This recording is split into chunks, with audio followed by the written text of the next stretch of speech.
Olá, meu nome é Manuel Gibson. Bem-vindo a mais um dos cadernos de tecnologia aplicada, telecomunicações. O nosso tema é propagação das ondas eletromagnéticas. Estamos estudando serviços de telecomunicações sem fio, análise, projeto e instalação de enlaces sem fio. Vimos até agora 27 aulas. Essa é a nossa aula 28. Quarta e última parte de zonas de Fresnel.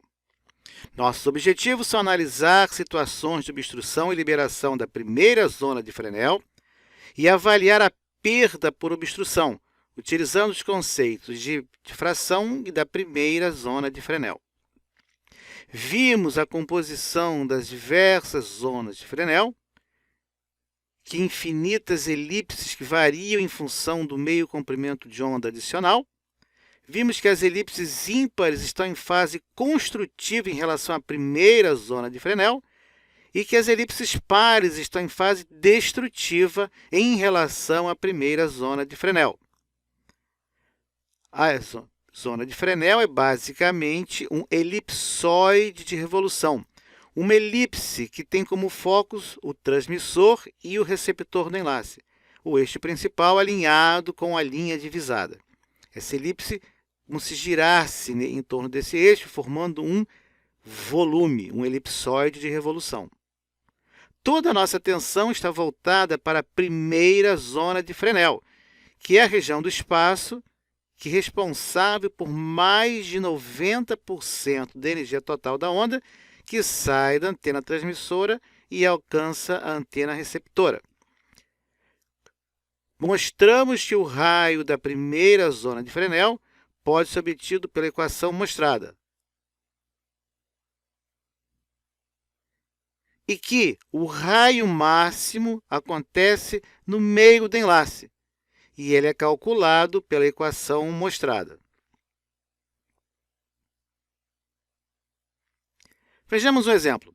Um enlace está operando na frequência de 2,4 GHz, Wi-Fi, com antenas a 10 metros de altura em relação ao nível médio do terreno, afastadas de 1,2 km. Temos um obstáculo com 6 metros de altura, distante 300 metros de uma das extremidades do enlace. Vamos considerar inicialmente a Terra plana. Queremos saber se o enlace está desobstruído ou não na linha divisada. Queremos saber a distância do topo do obstáculo até a linha divisada, o raio da primeira zona de Fresnel no obstáculo, a penetração do obstáculo na primeira zona de Fresnel, ou seja, a distância do topo do obstáculo até essa elipse. A relação ΔH sobre o raio da primeira zona de Fresnel, a nova altura das torres se quisermos obstruir 100% da zona de Fresnel. A primeira. A nova altura das antenas, das torres das antenas, para desobstruirmos agora 60% da primeira zona de Fresnel. Teremos que saber também qual é o raio da zona de Fresnel no meio do enlace, que é o raio máximo. Então, esses são os dados. Essa é a situação do nosso enlace. E nós observamos que da geometria do enlace, o enlace está em visibilidade. O obstáculo não interrompe a linha divisada. A linha que liga transmissão, recepção, antena transmissora, antena receptora. A distância da linha divisada até o topo do obstáculo é dada por 4 metros. O raio da primeira zona de Fresnel, aplicando essa equação, é de 5,3 metros. Ora, a penetração do obstáculo é mostrada na figura, com uma obstrução na primeira zona de Fresnel. Vemos então que essa obstrução tem a dimensão de 1,3 metros. A relação ΔH sobre R1F, então, é dada igual a 0,75. ΔH é a distância do topo da obstrução até a linha divisada.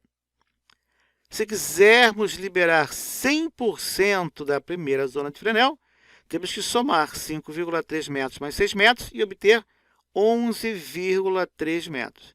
Como as antenas têm 10 metros de altura, temos que elevar as antenas mais 1,3 metros. O valor de desobstrução de 60% da primeira zona de Fresnel é 3,18 metros. Calculamos 60% de 5,3 metros. A altura da antena para desobstruirmos apenas 60% é de 9,18 metros. Então, na verdade, podemos rebaixar nossas antenas em 82 centímetros. O raio máximo é no meio do trajeto e é de 6,12 metros. No próximo exemplo, estamos operando agora uma frequência mais baixa, em 432 MHz. Nossas antenas estão na altura de um prédio de cerca de 10 andares, ou seja, 30 metros de altura. Um obstáculo com 12 metros de altura e o enlace tem 25 metros de comprimento. A 2 metros de uma das extremidades do enlace, temos esse obstáculo. Vamos considerar ainda, inicialmente, a terra plana.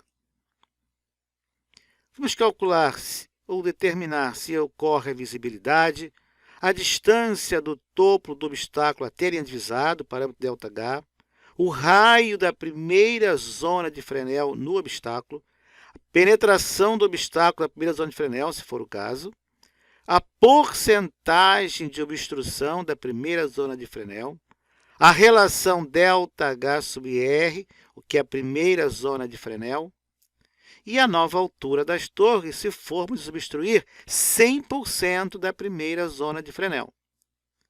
E a nova altura das antenas para desobstrução de 60% da primeira zona de Fresnel. Observe que esse valor, parâmetro de 60%, está aparecendo com frequência. E, finalmente, queremos calcular o raio máximo da primeira zona de Fresnel para o enlace. A altura das antenas para liberarmos essa zona de Fresnel, 100% no meio do enlace. Temos aí os parâmetros do projeto, da nossa análise. ΔH é a desobstrução da linha divisada. Observamos, então, que o obstáculo está abaixo da linha divisada. O enlace é em visibilidade rádio. A distância do topo do obstáculo até a linha divisada é de 18 metros. E o raio da primeira zona de Fresnel, 35 metros. Temos um problema. A altura das torres, a distância da linha divisada ao solo, são 30 metros. Mas o raio da primeira zona de Fresnel, 35 metros. O terreno é o próprio obstáculo, já a primeira zona de Fresnel. A penetração do obstáculo terreno na primeira zona de Fresnel é de 5 mais 12, 17 metros.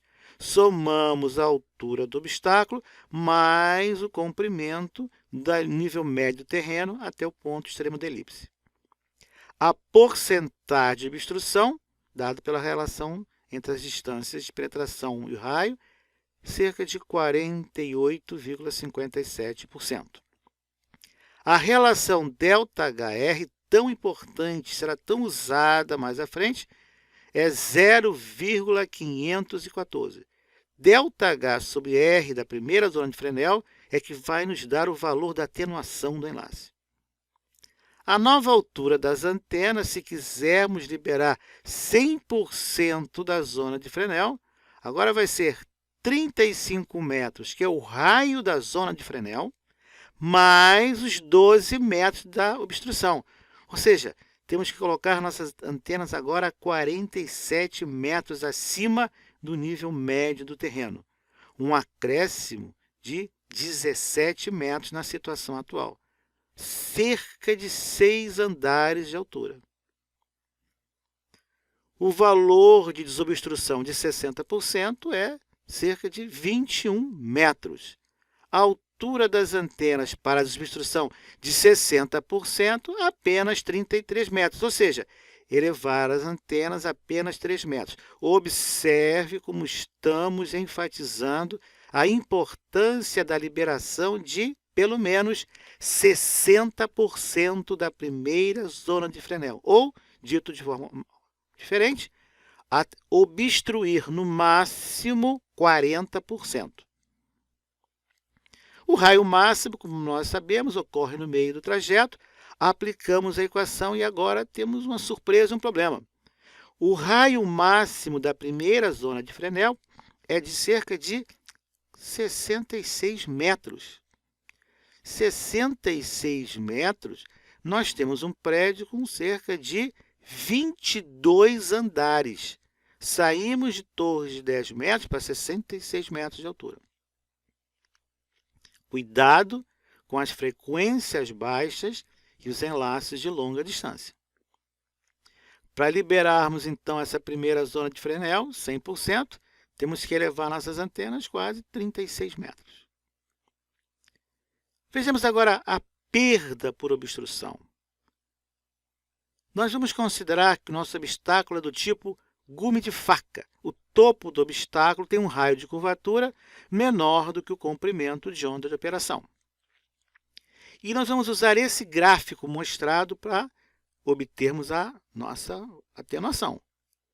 A atenuação por obstrução é uma atenuação em excesso ao espaço livre. Ela deve ser somada, adicionada à atenuação por espaço livre. O eixo das ordenadas é a atenuação. Cuidado com o sinal. De 0 para baixo, considere negativa, como toda atenuação. De 0 para cima, positiva. Atenuação positiva? Atenuação que aumenta o sinal? Será verdade isso? Veremos mais à frente. Aguarde. O eixo das abscissas é o parâmetro ΔH sobre R1F.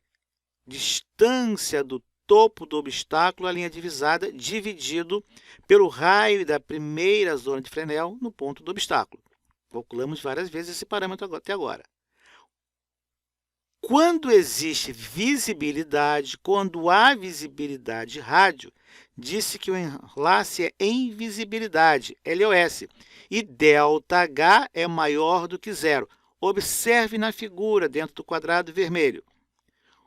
O topo do obstáculo está abaixo da linha divisada. ΔH maior do que zero.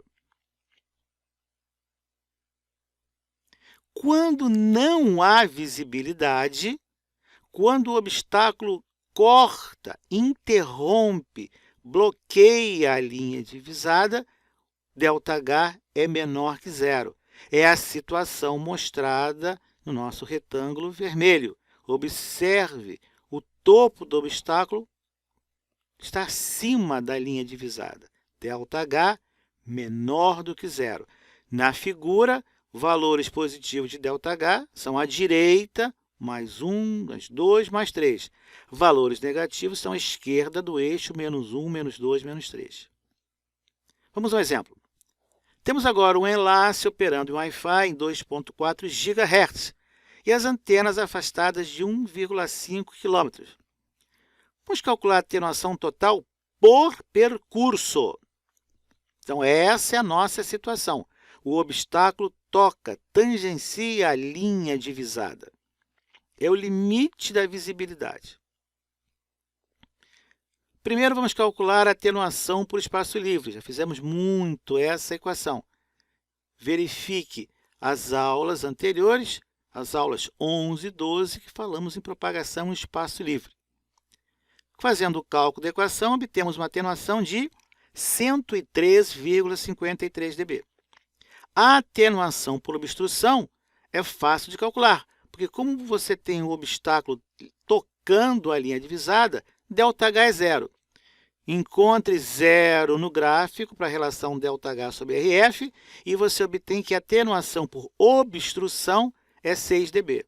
Quando o obstáculo tangencia a linha divisada, a atenuação é de 6 dB.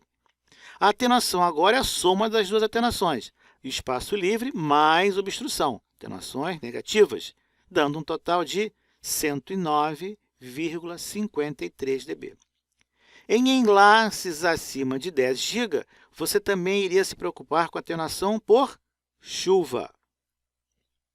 A atenuação total para o exemplo dado é de 109,53 dB. Vamos agora considerar um enlace sem visibilidade. O obstáculo está acima, o topo do obstáculo está acima da linha divisada e toca a parte superior da elipse de Fresnel, da primeira zona de Fresnel. Vamos calcular a atenuação por obstrução? Essa é a situação. O topo do obstáculo tocando, tangenciando, interrompendo a linha divisada e tocando na parte superior da elipse de Fresnel. Nesse caso, vimos na figura que quando a interrupção da linha divisada, ΔH é menor que zero.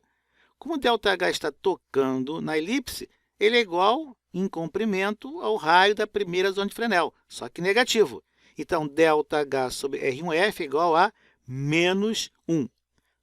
Quando, então, agora, com o valor de menos 1 de ΔH sobre RF no gráfico, vamos até a curva e encontramos um valor de atenuação de 16 dB. Se nós fôssemos calcular a atenuação total, seria a atenuação do espaço livre mais 16 dB. E agora, com visibilidade, mas o obstáculo tangencia a parte inferior da elipse. Essa é a situação.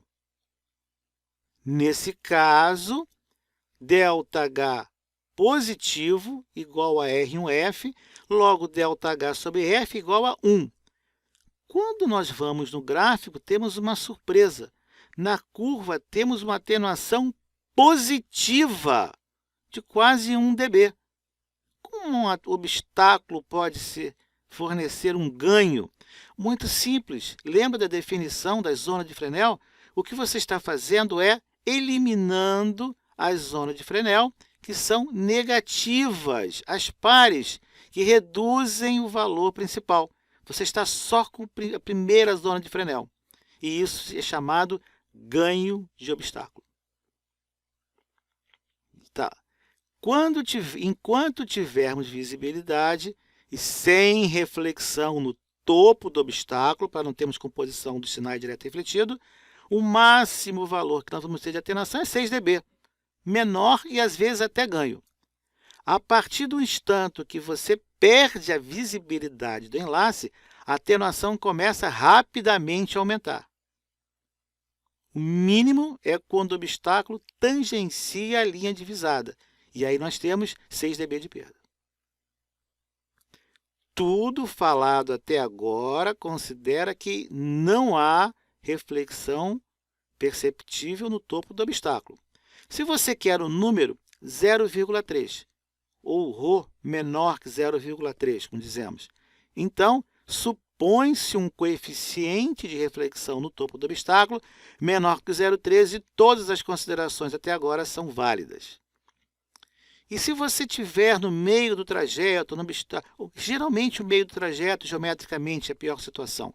E nesse ponto você tem uma superfície refletora, um ρ maior que 0,3, um coeficiente de reflexão superior a 0,3.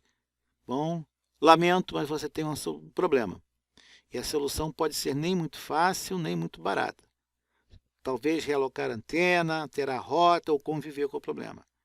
Se você mora em um lugar que os links passam por uma massa d'água, seja rio, lago, lagoa ou mar, como no Rio de Janeiro, Rio Niterói, já sabe que isso pode provocar problemas em certas frequências.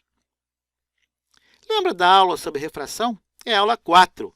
Lembra que nós mostramos que a luz e as ondas de rádio na superfície da Terra não se propagam em linha reta?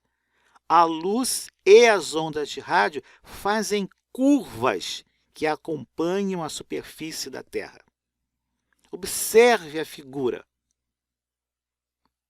Lei de Snell, nós temos uma variação do índice de refração da atmosfera, que depende da pressão, da temperatura, do vapor d'água e tende a diminuir com a altura. Conforme você se afasta da superfície terrestre em direção ao espaço, há uma redução dos parâmetros, temperatura, pressão, vapor d'água.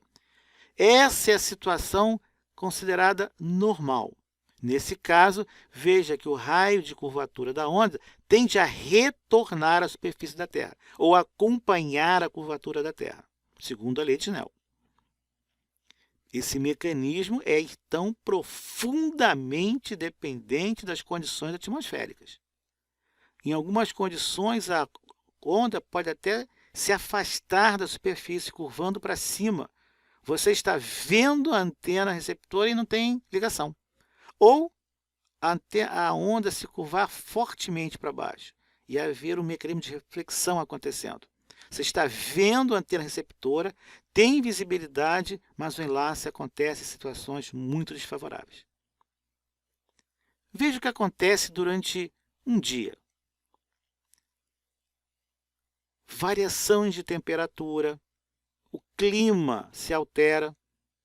Lugares como, por exemplo, aqui no Rio de Janeiro, onde rapidamente pode chegar uma massa de ar frio, muda a temperatura, muda a umidade, queda de pressão. Esses parâmetros afetam o índice de refração, que afeta o raio de curvatura da onda de rádio. Então, durante o dia e a noite, o que você tem é o feixe subindo e descendo em um plano vertical em relação à antena receptora. Observe na figura da direita, na estação B, duas antenas em duas alturas separadas. É como se o feixe ficasse subindo e descendo, rápida e lentamente. Isso é chamado de diversidade de altura.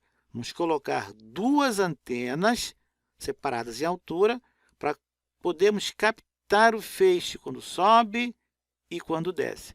É evidente que em situações extremas o sinal pode cair fortemente. Mas esse é o nome do jogo, desfocalização. É o conhecido desvanecimento, rápido e lento. O sinal recebido nunca é constante, sempre varia. Essa na esquerda é a situação normal.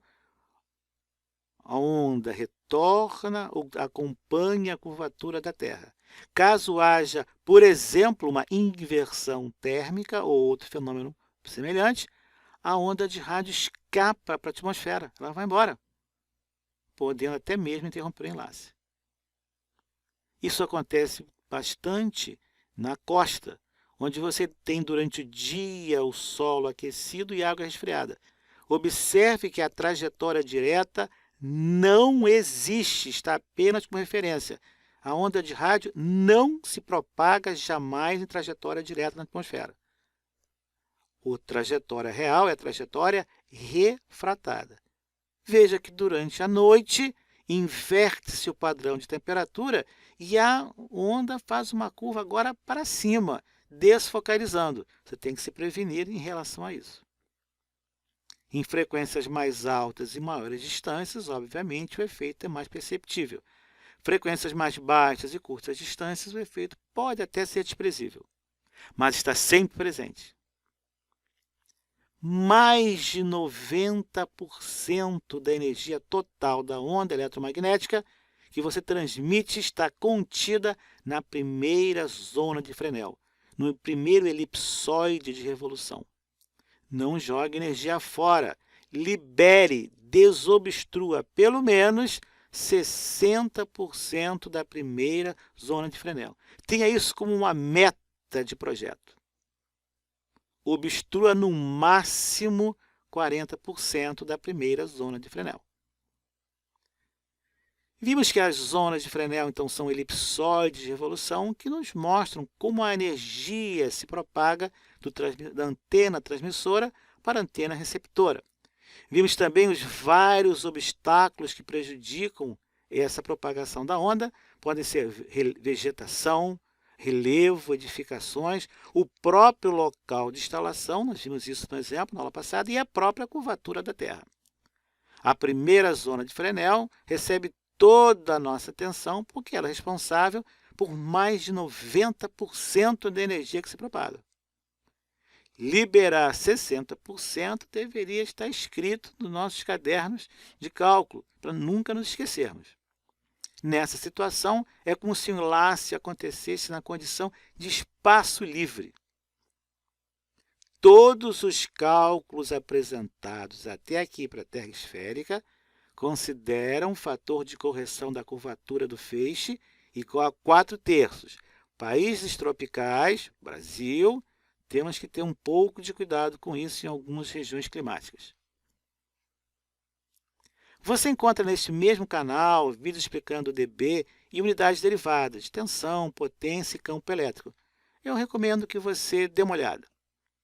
E se você quiser aprender mais, se aprofundar sobre outros sistemas de telecomunicações, se você quiser aprender algo de análise também de síntese de projeto, eu recomendo o livro Medidas em Telecomunicações e Eletrônica. Ele é publicado pela editora Senac, do Rio de Janeiro. Com isso, nós encerramos a nossa aula 28, quarta e última parte de zona de Fresnel. E na próxima aula, nós faremos um resumo e usaremos todos os conhecimentos até agora apresentados para analisarmos e fazermos projeto de enlace sem fio. Vamos utilizar todos os conceitos e mais alguns que serão apresentados e como calcular o sinal, a potência recebida de um enlace, como determinar a partir dos parâmetros de um enlace qual é a RP mínima, como compatibilizar esse valor de RP com o valor máximo especificado em normas da Anatel? É o que nós veremos na próxima aula.